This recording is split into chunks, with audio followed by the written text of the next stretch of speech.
Hi, welcome to my channel, Reader Woman. My name's Judy, and let's talk book tags. The first book tag I have here, yes, I'm going to do a second one right after this, is my favorite writers tag. And I didn't see the original, but I watched Steve Donahue upgraded what was done to a tag, and the original was at What Page Are You On? And I've linked that below, and then also the Steve Donahue tag creation video is also linked down there.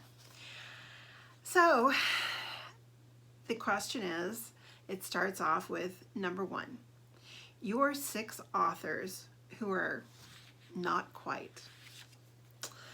And made me think, made me wonder a little bit. Who was I going to pick? The first one I picked was Thomas Hardy, which I do find to be rather sad. He is not necessarily one of my favorites, but every time I pick up one of his novels to read, they're interesting and enjoyable. Somehow, I just don't know that he's going to last the test of time. Harsh. Anyways, so yeah, he topped my list. Number 2 is truly one of my favorite authors, Gertrude Stein. I think if she had been born into less wealth, where she had to actually work at things, I think she had the possibility of greatness. I do think that in 2 of her books, which I've mentioned before, but the autobiography of Alice B. Toklas is, I think, a sparkling gem for the ages. And also, Everybody's Autobiography, I think, is brilliantly written. And it was written in response to the great success that she had from the Alice B. Toklas book. So, but beyond that, I mean, the fact that Alice B. Toklas just allowed old Gertrude to write to her heart's content and never edit herself. And I mean, I have a cute children's book, A Rose is a Rose, done in a very sweet way. But I just don't think, I think she's going to be an asterisk in history. Sad to say. Now, this is not one of my favorite authors. But I think Emily Bronte is overhyped. I've read Wuthering Heights a few times now. At least 3. I mean, I can remember having read Jane Eyre and knowing that, you know, Charlotte's sister, Emily, had written this novel, and I was like, I just felt like I needed to wait until I was 11 before I read it. And so I read it. And I was like, what the heck? And then I read it again. And then it just, it's a weird novel, and I don't think, I think whatever she's expressing is some weird shit. Sorry, but and I'm not, you know, I know she wrote poetry. I haven't read her poetry, but yeah, I don't think, I mean, a lot of people love Wuthering Heights and love Emily Bronte, but I just don't think she's quite right. Another from my childhood, Louisa May Alcott. Little Women has definitely been, I don't know, once you've read it as a young woman, young girl, and particularly when you don't have sisters, I just love it. And I still love it. And I'm really looking forward to the new movie coming out, directed by Greta Gerwig. And my gosh, what a cast. And oddly enough, it's not, oh, what's her name? Like you're gonna tell me, sorry. Hermione. Gosh, I can't remember her name. But from the Harry Potter, she's going to be Meg. And Jo is going to be Saoirse Ronan. But I'm most excited for the one who's playing the artistic sister. And that's going to be Florence Pugh, who is quite an actress. I really look forward to seeing her again. And I don't know who's going to play Beth. And I've forgotten who's going to play Marmee. But yeah, I'm really looking forward to seeing that again. And I've enjoyed rereading it over the years. I've enjoyed all the various movies, from Katharine Hepburn being Jo to, you know, just throughout the ages. It's just, but Louisa May Alcott had to make money. She didn't have the wherewithal to make great art. And I think in a lot of ways, she should be applauded for what she was able to create with that need for supporting her family. So anyways, yeah, she's gonna make the not quite list. And then also a not quite, George Bernard Shaw. I've read quite a few of his plays and I've enjoyed them, but what I've really enjoyed more, like Pygmalion, is what he has to write after the play is done. I think he's brilliant, but I don't think he quite works as a playwright. That's me. And the last author in the not quite list is Henry James. I do think he's brilliant, but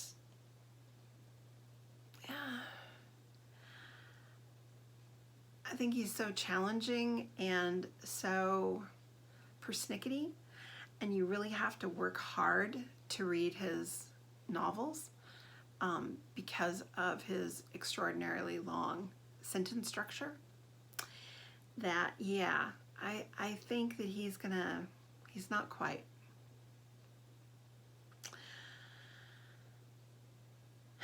Then we come to number 2. Your 4 authors who are maybe. I really thought long and hard about this. I am a huge James Joyce fan, and I have been since I was 16. When, with my independent study, which was just basically reading what I chose to read. And my wonderful teacher, Miss Joan Smith, she just allowed me to read, but when I wanted to read James Joyce, who knows for what reason, she insisted that I start at the beginning. And I did. And I loved Dubliners. I loved A Portrait of the Artist as a Young Man. I love Ulysses, and I think as a novel, it stands on its own as a masterpiece. But I can't say a lot about Finnegan's Wake.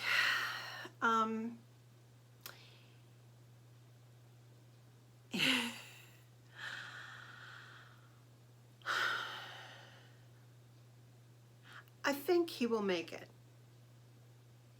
Maybe.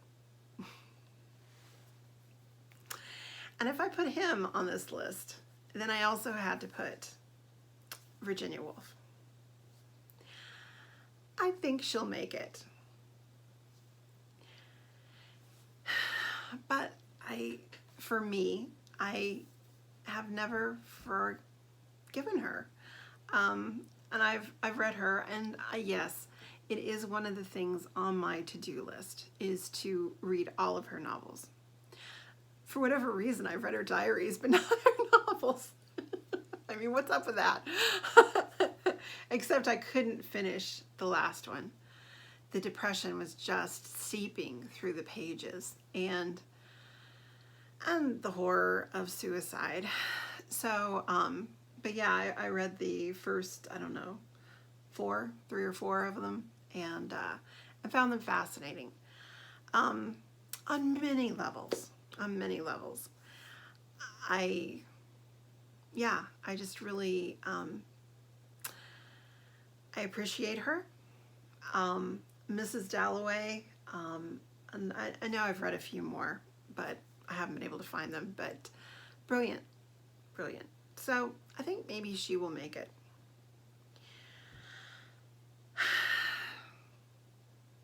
Mark Twain. He was the first author that I read in my independent study in high school. And I truly I get a lot of joy from reading him. I get joy because of his sarcasm and irony as much as his humor. Connecticut Yankee and King Arthur's Court, I think is brilliant. I loved his Joan of Arc. You know, as a kid, I read Tom Sawyer and Huckleberry Finn as a child. I've reread both and appreciate Huckleberry Finn a lot more. He was, you know, he was in an odd place. He was part of the South in some ways. And so for him, slavery, I think what I like most about him is the fact that he talks about slavery in a realistic way. It's not,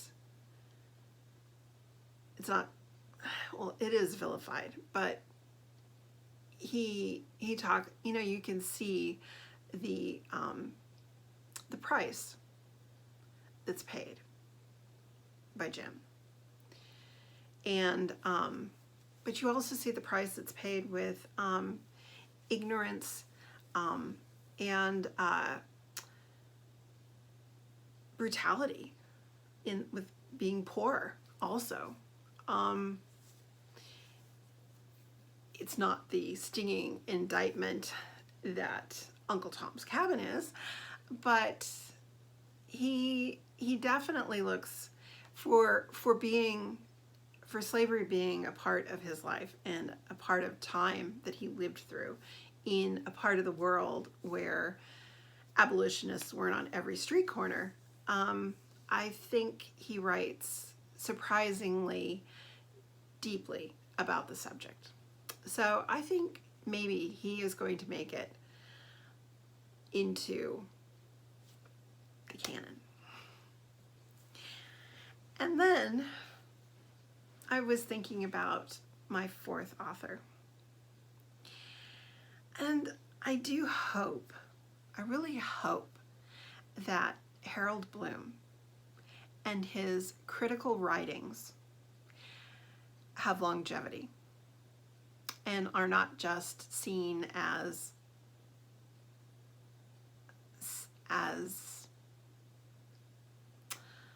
oh, what am I trying to say?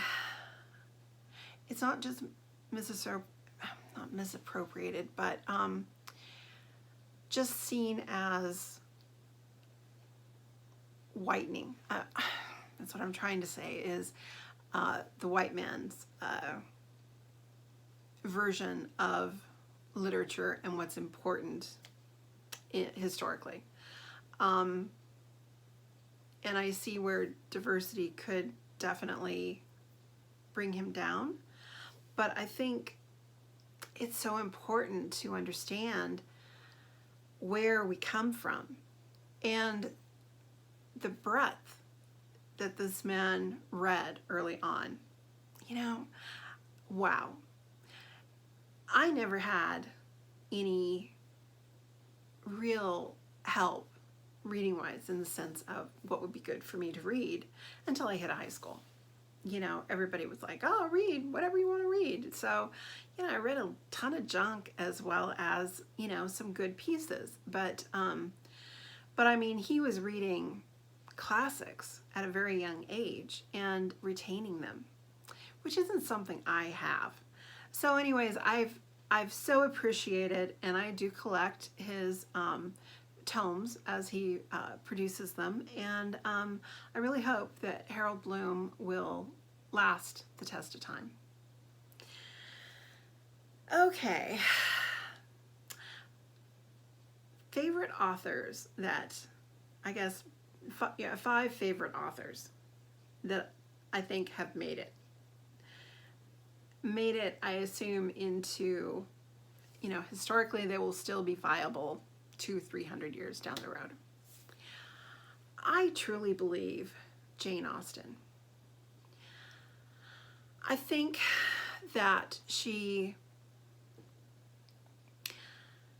I think it's a shame, a crying shame that she died so young.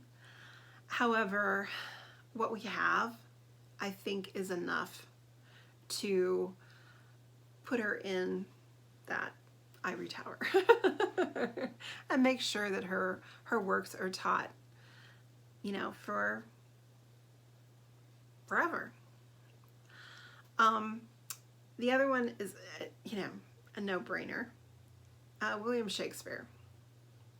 I truly believe, like Harold Bloom, you know, he probably forced me to believe it, but reading The Invention of the Human, which was about Shakespeare, by Harold Bloom, I do believe that Shakespeare helped to create the way we approach life, but also how we approach our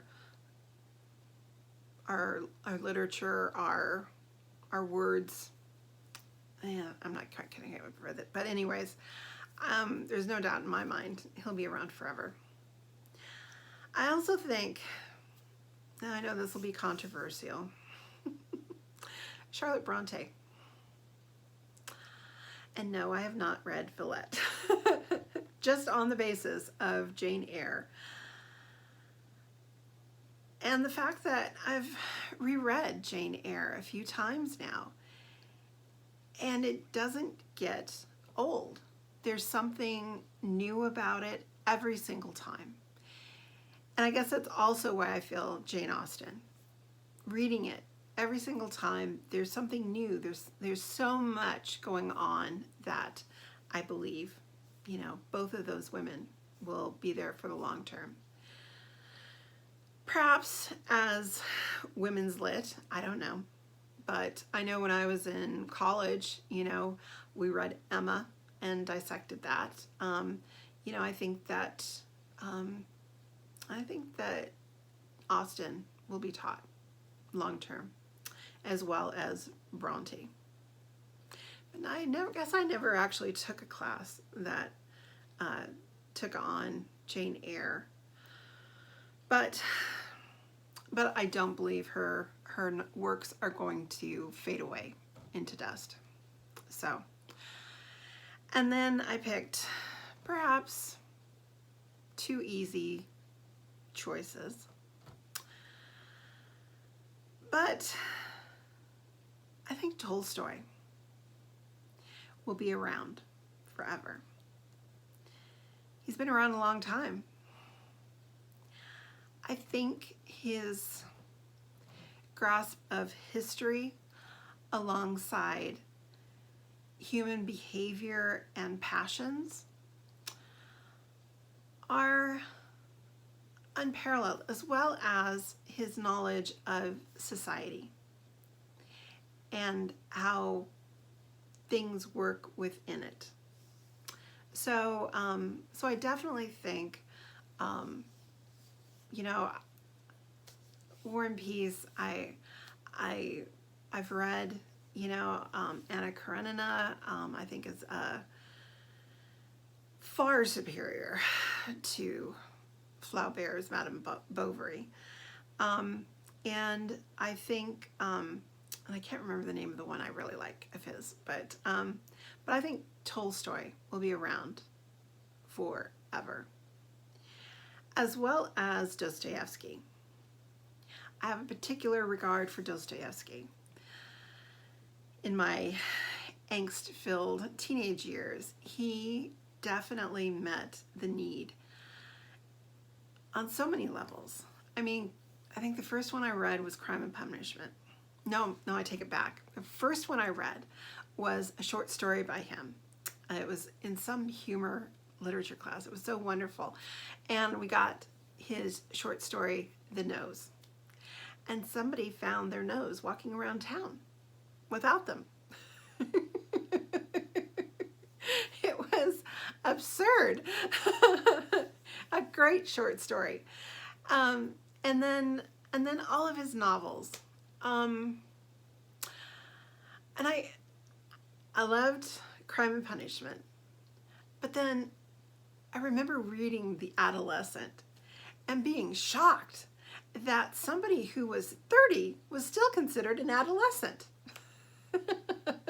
Not so surprising today. But back then I'm like, what the heck? I loved The Prince, or The Prince or The Idiot. It must be The Idiot. Where he actually talks about being epileptic, and he describes it in such detail since he himself was epileptic. I always had great fondness for that, and felt that it was a very beautiful story. I never really liked the brothers Karamazov. There was just too many ugly brothers. But for how a dysfunctional family works, yeah, I guess. But anyways, I also feel like Dostoevsky will be there for the eons. So anyways, I enjoyed really thinking about this and coming up with some titles or some authors, and thinking about which one of their works would last the test of time. So anyways, everybody's tagged. So if you see this, I look forward to seeing your version. Take care, and we'll talk again soon. Bye.